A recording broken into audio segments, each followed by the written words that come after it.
Hello दोस्तों, स्वागत है आप सभी का टारगेट यूपीएससी के करंट डेली डीएनए में, डेली न्यूज़ एनालिसिस में। आज हम एक नई तरीके से क्या करेंगे, इस वीडियो की शुरुआत करेंगे।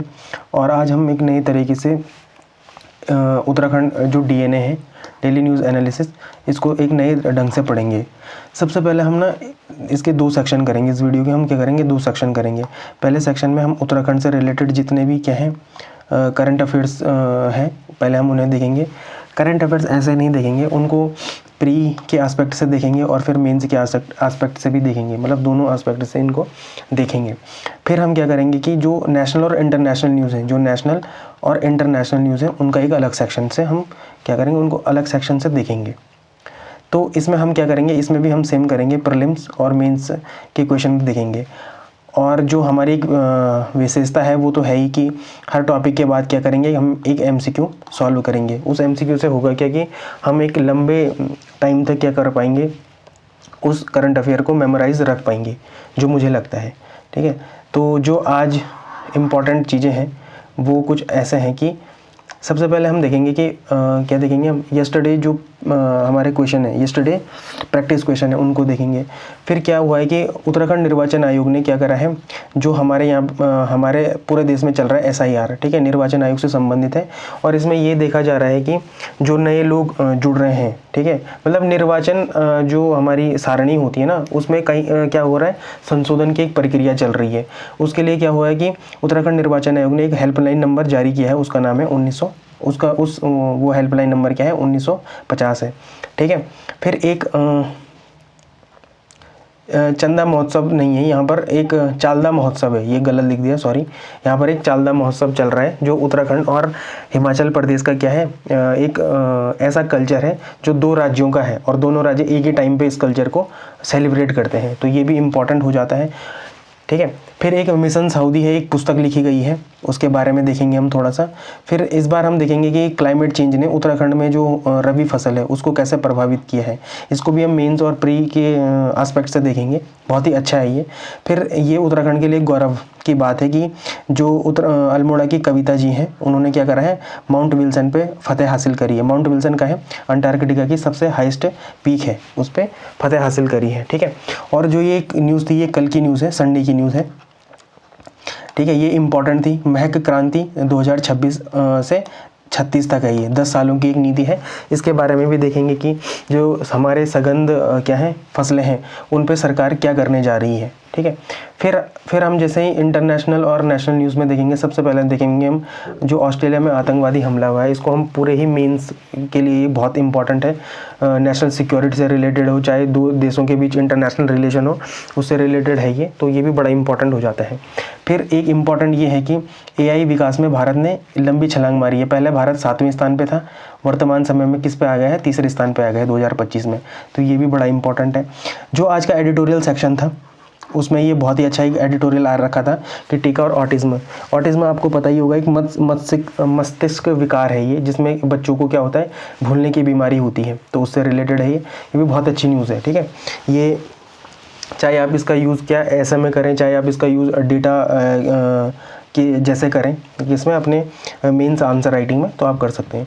फिर एक गौरव का पल ये भी है पूरे भारत के लिए कि सैटेलाइट ब्लू बर्ड, ठीक है, इसकी लॉन्चिंग टली, भले ही इसकी लॉन्चिंग टली है, लेकिन ये भारत के इसरो के लिए एक बहुत ही इम्पॉर्टेंट और गौरव का विषय है पूरे भारत के लिए कि अब हम क्या कर रहे हैं, इतने भारी सैटेलाइट भी हम क्या कर पा रहे हैं, अब लॉन्च कर पा रहे हैं। तो इस पूरे ही करंट अफेयर में हम क्या करेंगे, आज बात करेंगे इन सारे टॉपिक्स के बारे में। ठीक है, तो चलते हैं आगे। सबसे पहले हम पहले टॉपिक को देखेंगे। एक मिनट, बस थोड़ा सा मुझे इनको हटाना भी होता है। अगर हम पहले सबसे पहले हम देखेंगे जो हमारे कल के क्वेश्चन थे, इनके बारे में देखेंगे। ठीक है, तो पहला क्वेश्चन था हमारे पास कि केंद्रीय मंत्रिमंडल द्वारा दिसंबर 2025 में मंजूर की गई डिजिटल गणना 2027। देखो, जिसने शनिवार वाली करंट अफेयर न्यूज़ नहीं देखी है, उसमें आई थी ये डिजिटल जनगणना। हम किससे कर रहे हैं, ऐप के माध्यम से कर रहे हैं। ठीक है, तो उससे संबंधित ही है। ठीक, तो इससे संबंधित एक क्वेश्चन है कि जो 2025 में मंजूर की गई है डिजिटल जनगणना 2027 में जो डिजिटल जनगणना होगी वो कैसे होगी। पहला स्टेटमेंट है, यह भारत की पहली डिजिटल जनगणना होगी जिसे मोबाइल ऐप और पोर्टल से पोर्टल के माध्यम से किया जाएगा। तो ये ऑप्शन सही है। उत्तराखंड और हिमाचल में बर्फबारी वाले क्षेत्रों में जनगणना फरवरी 2027 में न बल्कि अक्टूबर 2026 में की जाएगी। ठीक है, तो ये ऑप्शन गलत है। तीसरा है, इस पूरी परियोजना के लिए केंद्र सरकार ने 11,718 करोड़ रुपए का बजट मंजूर किया है। तो इसमें ऑप्शन 1 और 3 सही है। ठीक है, तो इसमें ऑप्शन सी सही है। ठीक, फिर हमारा जो दूसरा क्वेश्चन था मनरेगा से रिलेटेड था। ये बहुत ही इंपॉर्टेंट है क्योंकि मनरेगा का क्या हो चुका है, नाम चेंज हो चुका है। ठीक है, तो इसके विषय में था। तो इस क्वेश्चन को देख लेते हैं कि संबंधित में निम्नलिखित पर विचार करें। इस अधिनियम के तहत रोजगार पाने का अधिकार एक संवैधानिक अधिकार न बल्कि वैधानिक अधिकार है। तो ये ऑप्शन सही है। हमारे पास क्या है, एक वैधानिक अधिकार है काम पाने का। ठीक है, फिर योजना के तहत केंद्र सरकार अकुशल श्रमिकों मजदूरी का 100% वहन करती है, जबकि बेरोजगारी भत्ते का भार राज्य सरकार उठाती है। ये भी सही है। तो ऑप्शन 1 और 2 सही है। तीसरा ऑप्शन है, हाल ही में कैबिनेट ने इसका नाम बदलकर प्रधानमंत्री रोजगार योजना कराया। नहीं, इसका नया नाम है पूज्य बापू रोजगार गारंटी योजना। ठीक है ना, तो ये है इसका नाम। तो इसका ऑप्शन क्या हो गया, 1 और 2 सही हो गए। तो इसका ऑप्शन बी सही है। ठीक है, फिर हम तीसरे क्वेश्चन की तरफ जाएंगे। वाडिया हिमालय भू विज्ञान संस्थान ने एक क्या करी थी, एक शोध मतलब प्रस्तुत किया था। ल्यूमिनेसेंस डेटिंग तकनीक के बारे में था ये। तो इसके बारे में हमने पूरी जानकारी देखी थी, जो हमारे यहाँ शनिवार का जो हमने न्यूज़ एनालिसिस करा था DNA, है ना, उसमें था ये। तो इसमें क्या होता है, ल्यूमिनेसेंस डेटिंग तकनीक का उपयोग यह पता लगाने के लिए किया जाता है कि खनिज जैसे क्वार्ट्ज अंतिम बार सूर्य के प्रकाश के संपर्क में कब आया था। हाँ, इस तकनीक से इसका भी प्रयोग होता है, मतलब इसका भी पता लग जाता है, और जो लाखों सालों पहले भूकंप आए थे उनका भी पता लग जाता है। तो ये ऑप्शन सही है। शोध के अनुसार केदारनाथ स्थित चौराबाड़ी ग्लेशियर लगभग 13,000 वर्ष पुराना रामबाड़ा तक फैला हुआ था। ये ऑप्शन भी सही है। तीसरा ऑप्शन है, यहाँ उत्तराखंड का कुमाऊं क्षेत्र विशेषकर हल्द्वानी और रामनगर भूकंपीय दृष्टि से सेस्मिक गैप में नहीं आता, इसलिए यहाँ बड़े भूकंप का खतरा नहीं। ये ऑप्शन गलत है। यहाँ तो सबसे ज़्यादा भूकंप आते हैं, पूरा उत्तराखंड ही क्या है, जोन 4 और 5 में है। तो इसके 1 और 2 ऑप्शन सही हो गए। इसका बी ऑप्शन क्या है, सही है। ठीक, अब बढ़ते हैं चौथा क्वेश्चन भी था एक। ठीक है, राज्य महिला आयोग के बारे में था। महिला आयोग में ये वाला ऑडिटोरियल आया था कि किशोरियों को पुलिस जल्द से जल्द ढूंढे। ठीक है, और वो सब करे, मतलब उनको जल्द से जल्द ढूंढने का प्रयास करे। फिर यहाँ पर था, यहाँ पर एक क्वेश्चन बना था किसमें, नेशनल ह्यूमन कमीशन पे, है ना, Uttarakhand state commission of women पे। यह एक संवैधानिक निकाय है। नहीं, ये संवैधानिक निकाय नहीं बल्कि एक सांविधिक निकाय है। तो ये एक ऑप्शन गलत हो गया। इसका गठन उत्तराखंड राज्य महिला आयोग 2005 के तहत हुआ था। ये बिल्कुल सही है। आयोग की जांच करते समय सिविल न्यायालय की शक्तियाँ प्राप्त होती है। ये भी बिल्कुल सही है। वर्तमान में इसमें कौन है, इसकी अध्यक्ष कौन है, कुसुम कंडवाल जी इसके अध्यक्ष हैं। तो ये ऑप्शन सही है। तो इसके 2, 3 और 4 ऑप्शन क्या है, सही है। तो ऑप्शन बी क्या है, इसमें सही है। अच्छा, अब हम पहले न्यूज़ की तरफ बढ़ते हैं। ठीक है, तो ये जो पहला न्यूज़ है ये बड़ा ही इंपॉर्टेंट है कि जो उत्तराखंड के मुख्य निर्वाचन अधिकारी हैं उन्होंने निर्देश दिया है कि सभी जिलों में हेल्प डेस्क का गठन कर दिया जाए, और उसका हेल्पलाइन नंबर क्या होगा, 1950 होगा। ठीक है, तो सबसे पहले ये SIR क्या है, ये आपको ना इसकी फुल फॉर्म भी आ सकती है पेपर में। ठीक, ये SIR की फुल फॉर्म भी आ सकती है पेपर में, ये बड़ा ही इंपॉर्टेंट है। तो स्पेशल इंटेंसिव रिवीजन है इसकी फुल फॉर्म। ये पूरे देश में क्या है, अभी एक करंट अफेयर है ना, करंट इवेंट कह सकते हैं आप इसे। तो इसकी फुल फॉर्म पेपर में आ सकती है। ठीक है, ये क्या करता है, SIR क्या है, इसका उद्देश्य क्या है कि राज्य में मतदाता सूची को अपडेट करना और त्रुटि विहीन बनाना है। तो ये इसका सबसे इम्पॉर्टेंट काम है। ठीक, तो ये एक SIR के बारे में एक जनरल बात यही है कि इसका काम क्या है कि भाई हमारी जो मतदाता सूची है उसको क्या बनाना है, सही करना है। ठीक है, अब इसके लिए उत्तराखंड सरकार ने एक हेल्पलाइन नंबर जारी करा है, जिसका हेल्पलाइन नंबर क्या है, 1950 है। ठीक है, अगर आप अपने ज़िले से कॉल करते हैं तो सीधे ही 1950 पर डायल कर सकते हैं। और अगर आप दूसरे ज़िले में है, माना आप दूसरे ज़िले में हैं, तो आप क्या करेंगे, 1950 डायल करने से पहले क्या कर सकते हैं, उस ज़िले का क्या करना पड़ेगा, हमको STD कोड लगाना पड़ेगा। ठीक, ये बड़ा ही इंपॉर्टेंट है। ठीक है, फिर प्रक्रिया क्या होगी, जो BLO होगा हमारा, बूथ लेवल ऑफिसर होगा, वो घर घर जाकर मतदाताओं का सत्यापन भी करेगा। ठीक है, एक प्रोसेस है इसकी। इसके लक्ष्य क्या है कि जो नए वोटर्स हैं उनको जोड़ना और जिनका निधन हो चुका है उनको हटाना।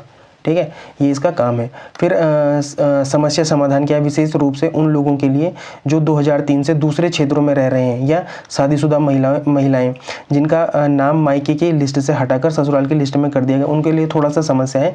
लेकिन आपको क्या ही करना, इसमें क्या करना है कि सीधे ही वो STD कोड वाला अगर आप डालेंगे, नंबर डालेंगे, तो आप क्या कर सकते हैं, SIR के बारे में पूरी जानकारी ले सकते हैं। ठीक, तो ये इसमें एक एस्पेक्ट है। अब अगर हम इसको मतलब मेंस की दृष्टि से देखें तो देखो, जो GS पेपर 2 है पॉलिटी एंड गवर्नेंस, इसमें ये बड़ा ही इंपॉर्टेंट है। सबसे पहले है जो हम इलेक्टोरल रिफॉर्म्स की बात करते हैं हम, उसमें ये एक अच्छा एग्जांपल आप कोड कर सकते हैं।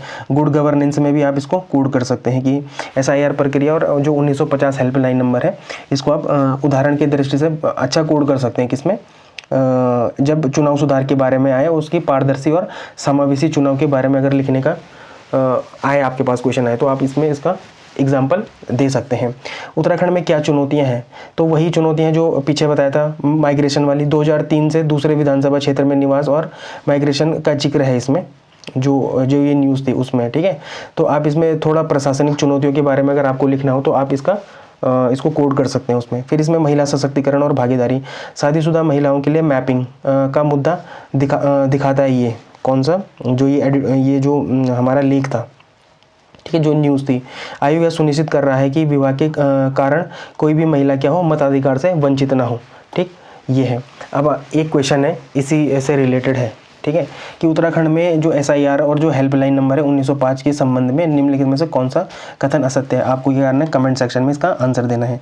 बहुत ही कम लोग क्या कर रहे हैं, इन क्वेश्चनों को सॉल्व कर रहे हैं, पर मुझे उम्मीद है कभी तो कोई नया सवेरा आएगा जब लोग इनको क्या करेंगे, अटैम्प्ट करेंगे।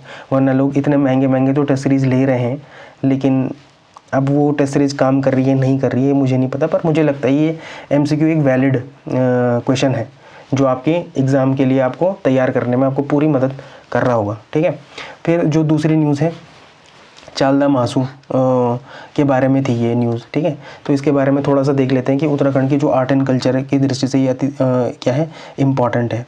देवता का नाम और उसकी उपाधि देखो, चालदा महासू और जौनसार भाबर, देहरादून और हिमाचल में सीमावर्ती क्षेत्र में एक प्रमुख देवता हैं ये। इन्हें न्याय का देवता भी कहते हैं। चालदा का अर्थ होता है चलता फिरता, क्योंकि यह देवता हमेशा प्रवास पर रहते हैं। जबकि अन्य महासू भाई जैसे बौठा महासू होता है, ये हनोल मंदिर में ही स्थित, इनका ये जो स्थायी रूप है वो कहाँ पर होता है, हनोल में ही होता है। ठीक है, मंदिर में। इसमें एक प्रमुख फोक जो डांस है वो भी करे गए थे, जैसे टोड़ा नृत्य है, ये बड़ा इंपॉर्टेंट है।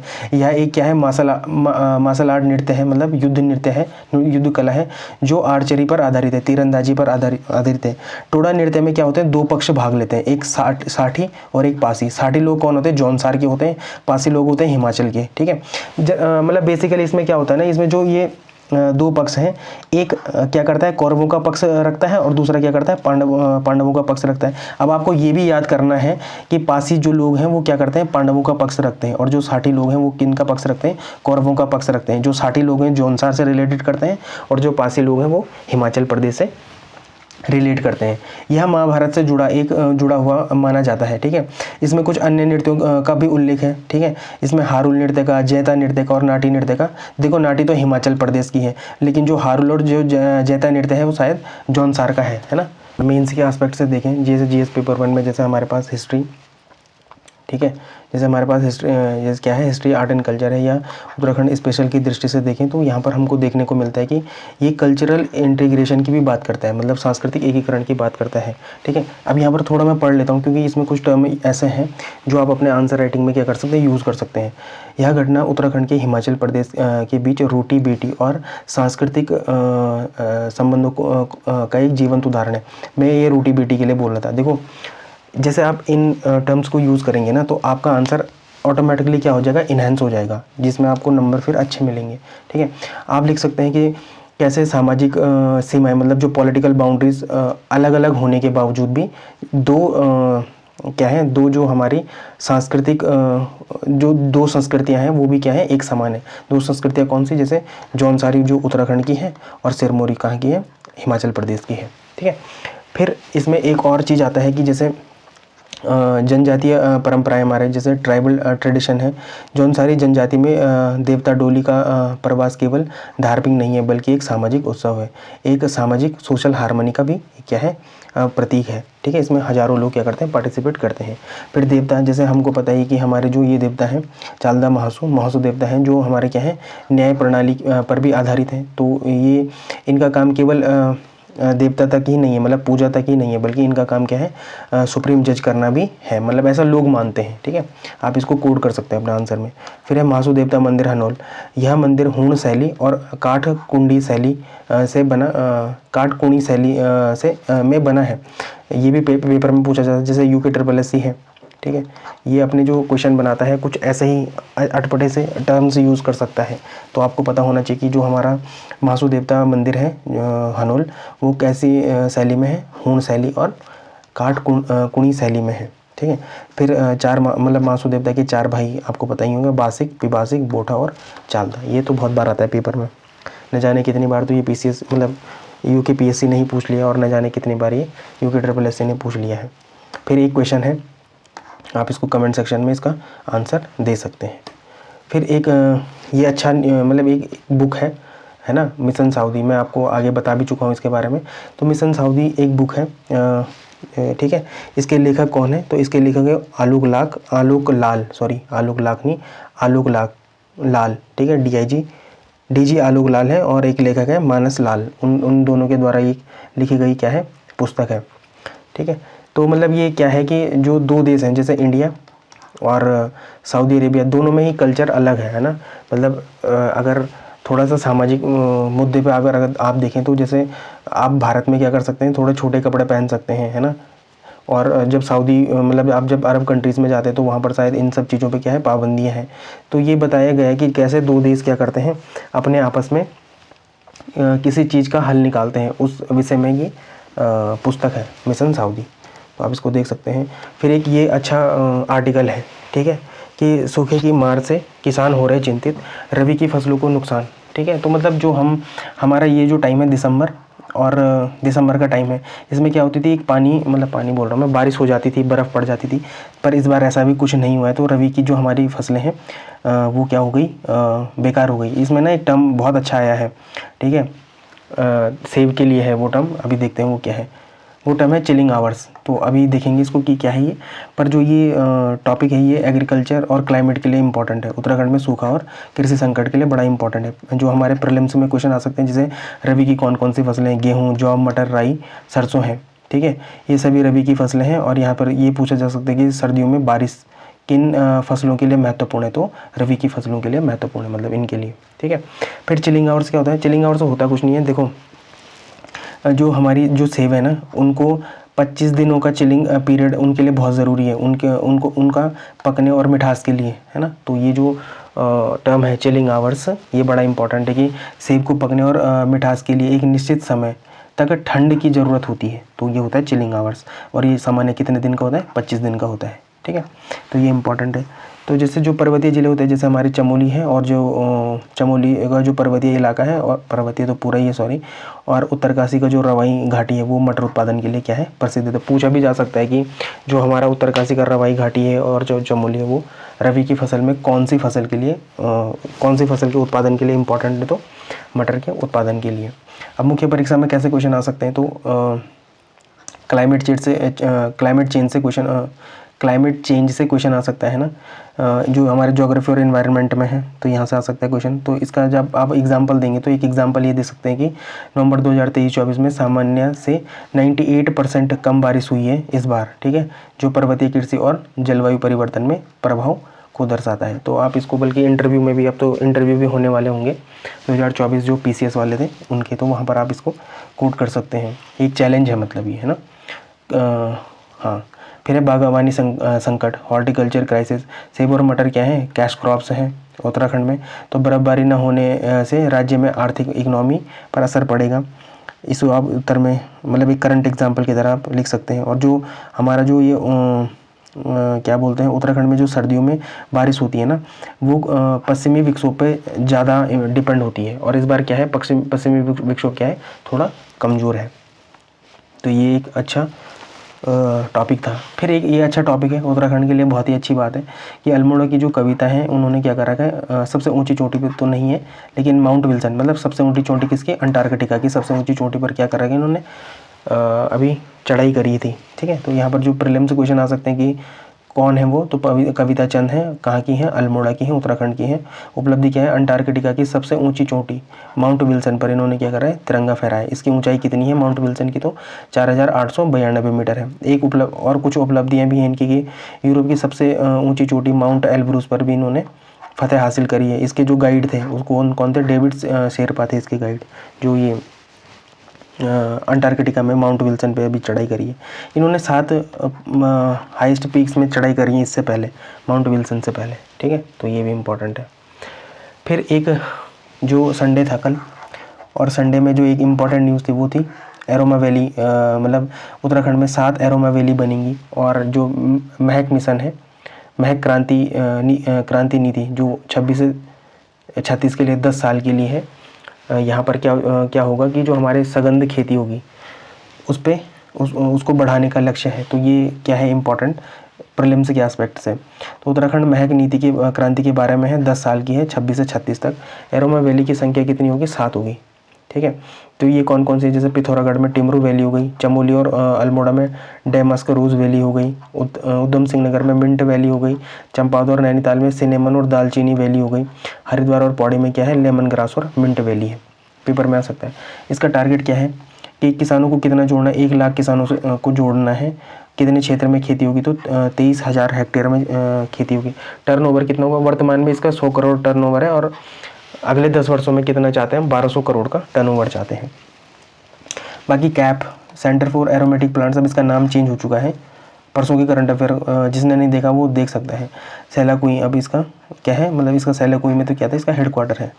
ठीक है, फिर सैटेलाइट सेंटर भी बन रहे हैं किन के लिए, एरोमा सैटेलाइट सेंटर का शिलान्यास कहाँ हो रहा है, देखो परसारी चमोली में, रैथल उत्तरकाशी में,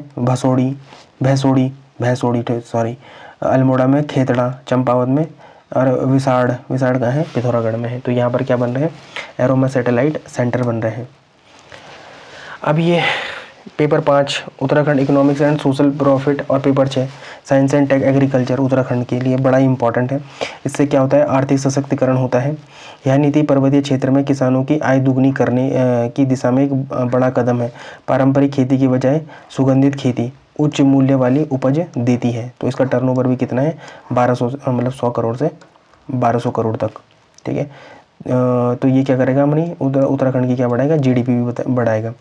फिर ये क्या करेगा कि पलायन को भी रोकेगा। भाई जब ऐसी नीतियाँ होंगी तो फिर पलायन भी रुकेगा। पहाड़ी क्षेत्र जैसे पिथौरागढ़ चमोली में रोजगार के अवसर पैदा करके यह नीति पलायन को रोकने में सहायक सिद्ध हो सकती है। क्लस्टर आधारित खेती से स्थानीय स्तर पर ही प्रोसेसिंग उद्योग लगेंगे। तो जो अगर हम क्लस्टर आधारित खेती करेंगे तो यहाँ पर ही क्या लग जाएंगे, हमारे प्रोसेसिंग उद्योग लग जाएंगे। तो फिर यहाँ के किसानों को क्या होगा, फ़ायदा होगा। फिर अगर इनकी भौगोलिक अनुकूलता का उपयोग देखें तो उत्तराखंड में विविध जलवायु अलग अलग सुगंधित पौधों के लिए उपयुक्त है। सरकार ने इसी को ध्यान में रखते हुए इन जिलों का चयन करा है। जैसे तराई में मिंट और पहाड़ों में टिमुरिया गुलाब है ना, तो वही है। फिर सरकार का सहयोग क्या है भाई, ऋण सुविधा है। जैसे 3 लाख रुपए तक ब्याज क्या है, ब्याज मुफ्त ऋण है, तो ये भी इम्पोर्टेंट है। फिर सब्सिडी क्या है, कृषि उपकरणों में 80% की भी क्या मिल रही है, इसमें सब्सिडी मिल रही है। इंफ्रास्ट्रक्चर क्या है, पौधशाला से लेकर ब्रांडिंग और पैकेजिंग तक पूरी वैल्यू चेन का विकास किया जा रहा है। अपना हाउस ऑफ हिमालय इम्पॉर्टेंट है।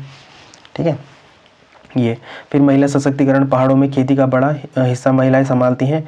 एरोमा मिशन में उनकी आय में क्या हुआ, सीधा इजाफा हुआ। तो ये इम्पोर्टेंट है।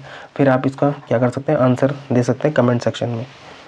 ठीक, फिर अब देखो जैसे आज की जो नेशनल और इंटरनेशनल अफेयर्स थे उसमें ऑस्ट्रेलिया, ये बड़ा ही दुखद की घटना है। आतंकवादी हमला जहाँ पर भी हो, ठीक है, वो बहुत ही दुखद और निंदनीय घटना है। इसकी निंदा पूरे विश्व को करनी चाहिए। ठीक है, तो ये यूपीएससी बोलो, अब तो यूपीएससी और उत्तराखंड का जो मेंस का सिलेबस है मतलब ऑप्शनल और उत्तराखंड को छोड़ के बाकी सेम ही है। तो ये क्या है, पेपर 2 अंतर्राष्ट्रीय संबंध और पेपर 3 आंतरिक सुरक्षा के दृष्टिकोण से महत्वपूर्ण है ये। ठीक है, अब यहाँ पर देखो, यहाँ पर ना इम्पोर्टेंट क्या है, भारत की विदेश नीति और आतंकवाद और अंतर्राष्ट्रीय संबंध, इंटरनेशनल रिलेशन, दोनों में देखो एक शून्य टॉलरेंस है, मतलब जीरो टॉलरेंस की अवधारणा है भारत की, ठीक है, आतंकवाद के खिलाफ। ये बहुत ही इंपॉर्टेंट है। आप इसको क्या कर सकते हैं कि आप इसको मीन्स के आंसर राइटिंग में कोड कर सकते हैं, ठीक। फिर भारत ऑस्ट्रेलिया संबंध के बारे में है कि मतलब कूटनीतिक संबंधों को दर्शाता है, ये भारत और ऑस्ट्रेलिया के कूटनीतिक संबंधों को दर्शाता है, जो मतलब प्रधानमंत्री नरेंद्र मोदी जी ने जो क्या दिया था, एक बयान दिया था कि भारत आतंकवाद के खिलाफ क्या करता है, शून्य सहिष्णुता की नीति रखता है, ठीक। फिर प्रवासी भारतीयों और वैश्विक समुदाय के लिए सुरक्षा की बात है। देखो यह हमला एक धार्मिक त्यौहार हनुक्का के दौरान होता है। देखो जो हनुक्का त्यौहार है ना, ये पारसियों का त्यौहार है, ये बहुत इंपॉर्टेंट है, ठीक है। अब इसमें क्या हुआ कि जो इजराइल और हमास का संघर्ष है वो वैश्विक स्तर पर इसका असर दुनिया पर कैसा पड़ रहा है, ये दिखने को मिल रहा है। मतलब अब लोग ऑस्ट्रेलिया में जाके भी नहीं छोड़ रहे इनको। अब तो सोचो कि हमास और इजराइल की बात कहाँ चल रही है ना, और ऑस्ट्रेलिया में जाके ये आतंकवाद फैला रहे हैं, तो ये बहुत ही निंदनीय घटना तो है, ठीक है। फिर आतंकी सुरक्षा, इंटरनल सिक्योरिटी, ये एक बड़ा चैलेंज है, ठीक है। देखो वैश्विक आतंकवाद के बदलते स्वरूप, अब आपने इन टर्मों को भी यूज़ कर सकते हैं अपने मेंस आंसर राइटिंग में, जैसे सॉफ्ट टारगेट की, जैसे भाई महिलाओं पे सीधे गोलियां चला ली, ठीक है, या किसी त्यौहार या किसी जहाँ पर मॉब बहुत ज़्यादा इकट्ठा हुई है वहाँ पर क्या चला दी, गोलियाँ चला दी, तो ये बहुत मतलब इन टर्मों को आप यूज़ कर सकते हैं। जैसे लोन वुल्फ अटैक है, मतलब खुद गया अपने पे बम बांध के चला गया और किसी भीड़ भाड़ वाले इलाके में फट गया, तो ये भी इम्पॉर्टेंट है। तो आप क्या कर सकते हैं इसमें उत्तर लेखन में आप क्या कर सकते हैं, आतंकवाद और चरमपंथ पर जब आप लिखेंगे तो आप इन उदाहरणों को वहाँ पर कोड कर सकते हैं। धार्मिक घृणा और कट्टरपंथ, यहूदी विरोधी भावना देखने को मिलती है इसमें। तो एक टर्म है देखो एंटी सेमिटिज्म, ठीक है, यहूदी विरोधी भावना को क्या बोलते हैं, एंटी सेमिटिज्म कहते हैं। यह दिखाता है कि कैसे किसी एक विचारधारा के प्रति नफरत या हिंसक रूप ले लेती है, मतलब किसी एक विचारधारा के प्रति, ठीक है, तो ये इम्पोर्टेंट है।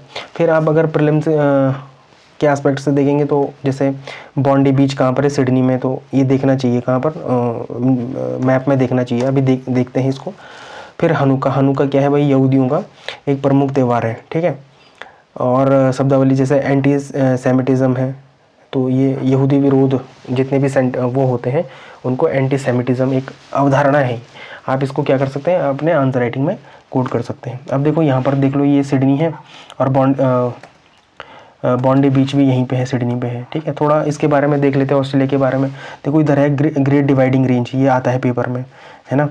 फिर पूरे ऑस्ट्रेलिया में कितने राज्य मतलब स्टेट्स हैं, 6 स्टेट हैं। तस्मानिया है, विक्टोरिया है 2, क्वींसलैंड है 3, नॉर्थ टेरिटरी है 4, साउथ ऑस्ट्रेलिया 5 और वेस्टर्न ऑस्ट्रेलिया 6 है, ठीक है। अब यहाँ पर एक चीज़ इंपॉर्टेंट भी है, देखो तस्मानिया को ऑस्ट्रेलिया से अलग कौन करता है, कौन सा स्टेट करता है, बास स्टेट करता है। तो थोड़ा सा आप इसको मैपिंग की दृष्टि से भी आप इसको देख सकते हैं, ठीक है। पर्थ देखो यहाँ पर है, मतलब क्रिकेट मैच अगर आप देखते होंगे तो देखो ये पर्थ यहाँ पर है, एडिलेड यहाँ पर है, मेलबर्न यहाँ पर है, सिडनी यहाँ पर है, कैनबरा ये है, ब्रिस्बेन ये है। तो यहाँ पर क्या है क्रिकेट मैच होते हैं। तो थोड़ा सा जो हमारी फीमेल्स होती हैं ना, उनको थोड़ा पता नहीं होता है इन सब चीज़ों के बारे में, पर ये आप देख सकते हैं, ठीक है। तो एक न्यूज़ तो ये हो गई, ठीक है। दूसरी इंटरनेशनल नेशनल न्यूज़ ये है कि एआई विकास में भारत की बड़ी छलांग, ये बहुत इंपॉर्टेंट है। मतलब ये पेपर में आएगा ही आएगा। खैर ये तो जितने भी पुराने क्वेश्चन थे सारे ही एग्जाम पॉइंट ऑफ व्यू के लिए बड़े इंपॉर्टेंट है, पर ये पेपर में 100% आएगा, ठीक है।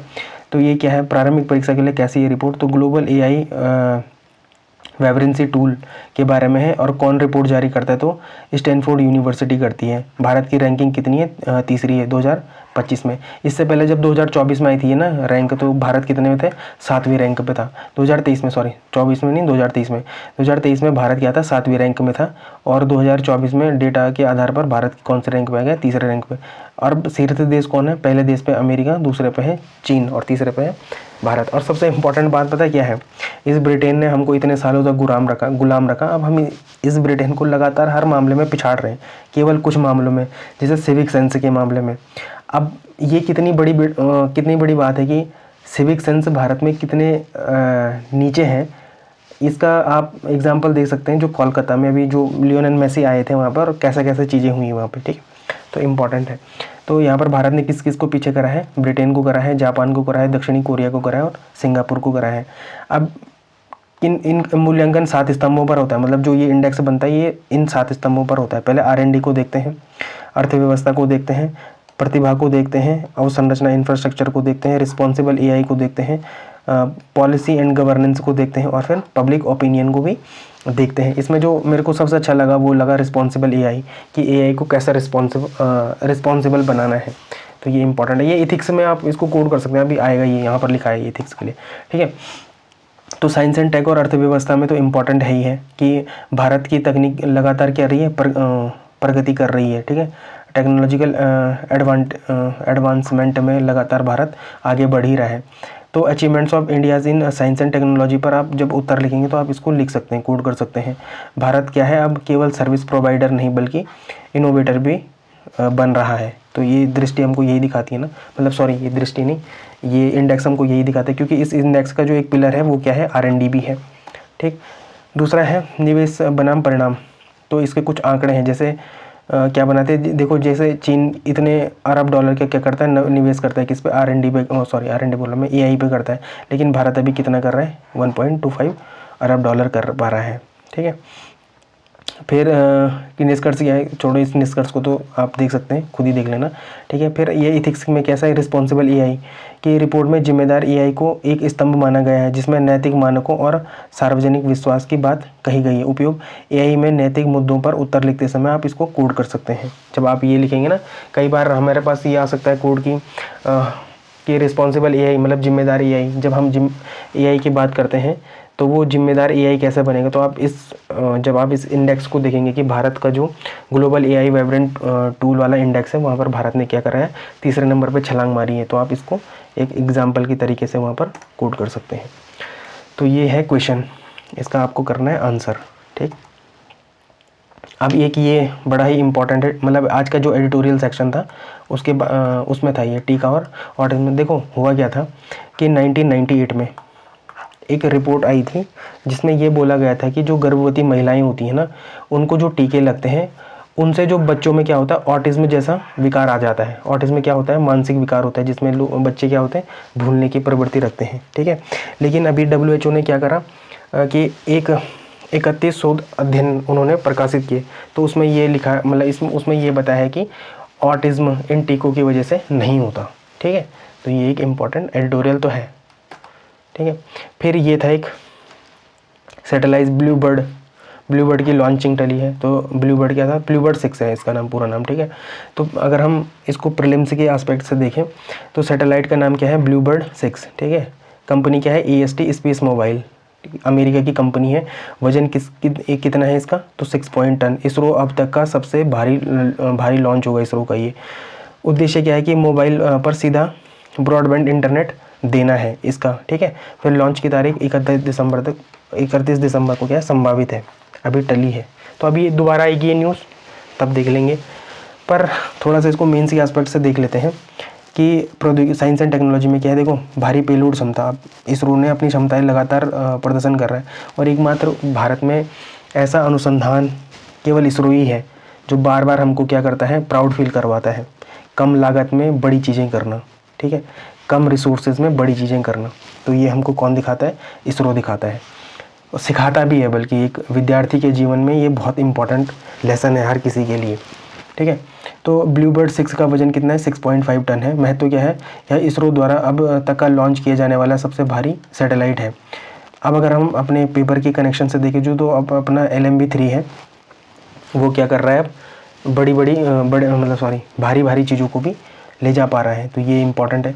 फिर डायरेक्ट टू डिवाइस, मतलब ये क्या है, सीधे सैटेलाइट से डिवाइस पे क्या करेगा, ब्रॉडबैंड की तरह इंटरनेट देगा, ठीक है। एक कनेक्शन क्या है इसका पेपर से हमारा, कि स्पेस बेस्ड इंटरनेट, और जब सैटेलाइट कम्युनिकेशन की बात आएगी तो आप इसका एग्जांपल दे सकते हैं। जैसे स्टारलिंक हो गया या OneWeb हो गया, तो आप इसका भी एग्जांपल दे सकते हैं, ठीक है। फिर GS पेपर 2 से भी ये रिलेट करता है, अंतर्राष्ट्रीय संबंधों से भी ये रिलेट करता है कि यह सैटेलाइट क्या करता है, अमेरिका की कंपनी AST स्पेस मोबाइल का है और यह भारत अमेरिका के बीच बढ़ते साझेदारी का एक प्रतीक है। GS पेपर 3 के लिए भी क्या अपना क्या बनेगा, फॉरेक्स, मतलब विदेशी मुद्रा में कमाई कर पाएंगे हम अब ज़्यादा, ठीक है। और ग्लोबल स्पेस मार्केट में भारत की हिस्सेदारी क्या होगी, लगातार बढ़ेगी। तो ये आपका क्या है, मेंस का क्वेश्चन है, आपको इसको डिस्क्रिप्शन बॉक्स में इसका आंसर देना है, ठीक है। तो आज का टॉपिक यही समाप्त करते हैं। शायद आज वीडियो काफ़ी लंबी भी हो चुकी है, पर कोई बात नहीं, हमने एक तरीका करा है कि हम क्या करेंगे, उत्तराखंड के करंट अफेयर और नेशनल करंट अफेयर को भी साथ लेके चलेंगे, ताकि आपको हर बार ये भटकना ना पड़े कि नेशनल करंट अफेयर कहाँ से पढ़ें और उत्तराखंड का करंट अफेयर अलग से कहाँ से पढ़ें। तो इसी के साथ धन्यवाद।